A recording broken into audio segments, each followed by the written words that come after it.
Hey you guys, it's your girl Internet, and today I be coming at you with the reaction, and it is called "Man Wakes Up from a 19-year-old coma." Then he said something very disturbing. Wow, what I wonder what could that have been? Like, what did he dream about or whatever? Like when you in like a coma, like I wonder what like they is it like a long dream or how would it be? Like have did anyone you know that was in a coma? Have you ever been in a coma?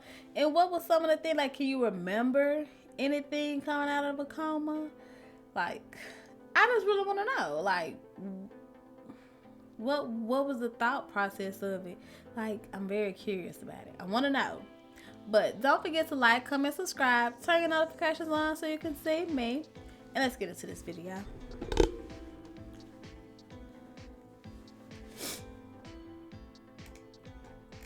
Terry got into an accident soon after his daughter's birth, sending him straight into a coma for 19 years. But when he woke up, he said something that will shock you.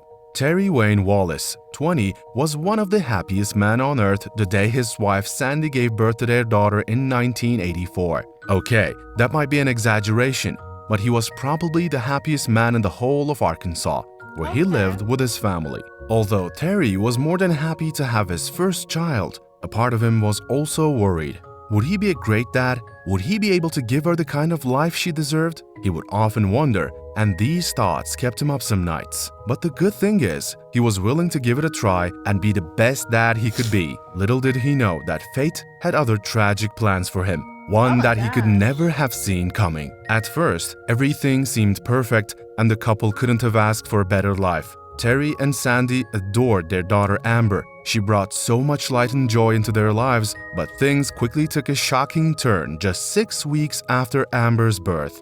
Terry went out with his friend David to do some shopping. David wanted to get a surprise gift for his fiancée, while Terry needed to restock Amber's baby food. The two went out in Terry's pickup truck.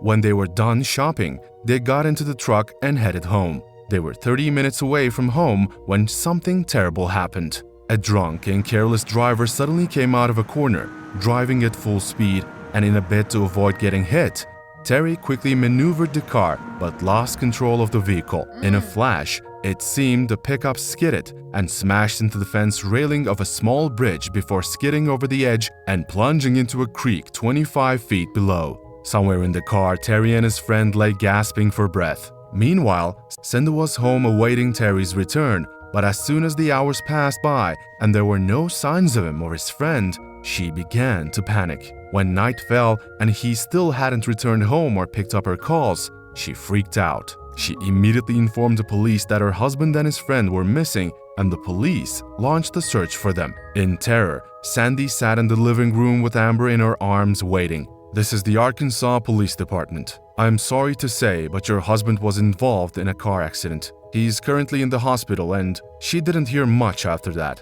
Her phone fell out of her hands and she fell to the ground. She felt as if the whole world was crumbling down on her. A couple minutes later, after the initial shock wore off, she swung into action and got a neighbor to look after Amber while she was rushing to the hospital in her car, and it was there that she got to know the severity of the accident. Terry's friend had died on the spot, while Terry himself had become paralyzed and fallen into a coma. When Sandy went into his hospital room to see him, she lost control of her emotions. Her young husband was wrapped up in bandages and was attached to a variety of machines that monitored his condition and provided him with life-saving treatment. Filled with grief, Sandy took Terry's hands in hers and cried. "No, you can't leave me," she wept bitterly. "We just had our daughter. You need to wake up. You need to fight," she said. But Terry remained still and unconscious. She stayed with him for a few more hours, and then she returned home to be with her daughter. Sandy's life changed after that incident. Her life had been perfect, and all of a sudden, she was all alone and had to take care of Amber all by herself. Luckily for her, Terry's mom, Helen, moved into the house to help her in every possible way. They all held on to the hope that Terry would soon wake up.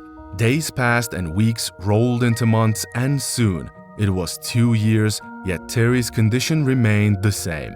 While in a coma, his family would often visit him.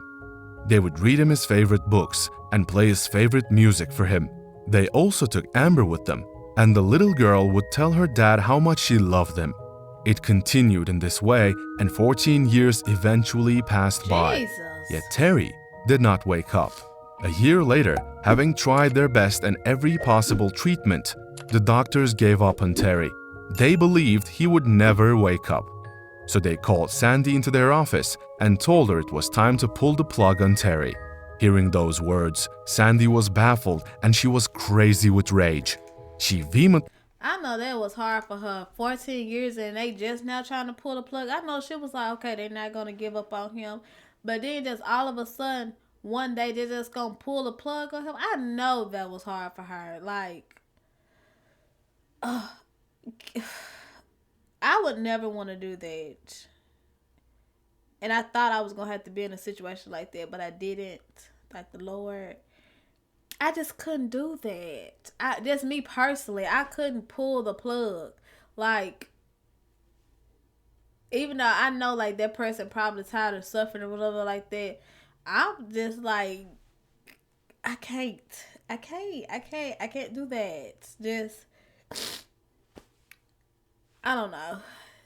It's just something I would never want to have to do. And I know that's heartbreaking for her. And then her daughter, like, her daughter only like 6 weeks old. She don't even really know her dad like that. She just hear about the good times with her dad and stuff. Like, poor baby.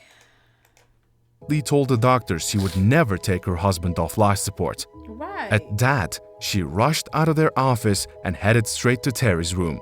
"Honey, you have to wake up. You have to fight and show them that you're alive," she said when she got to his room, held his hands and wept bitterly.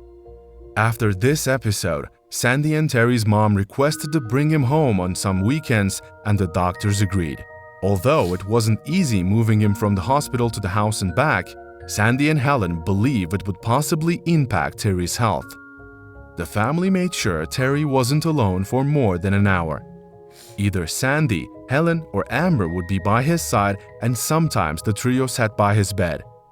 They would tell him about the latest events in the country and the world at large. The doctors thought the family was only wasting their time on Terry, but one day, on the 12th of June 2002, their efforts paid off and something extremely shocking happened. That day, Amber went to her father's room to check on him. She had just gotten into a relationship and wanted to tell Terry about her boyfriend. As the family usually did whenever they spoke to Terry, Amber held his hands, but this time around, something unexpected happened. He held back. Terry suddenly moved his finger. It was a slight movement, so Amber ignored it thinking it was all in her head. But as she kept on talking, it happened again, and this time she knew it was real. "Oh my God!" she gasped as she rose to her feet. "Dad is awake!" she screamed. She immediately went to call her mother, who then called the doctors. When the doctors got to the house, they ran some tests on him to be sure he was out of the coma, and to the doctors' utmost surprise, he responded to their touch and even established eye contact when they called his name.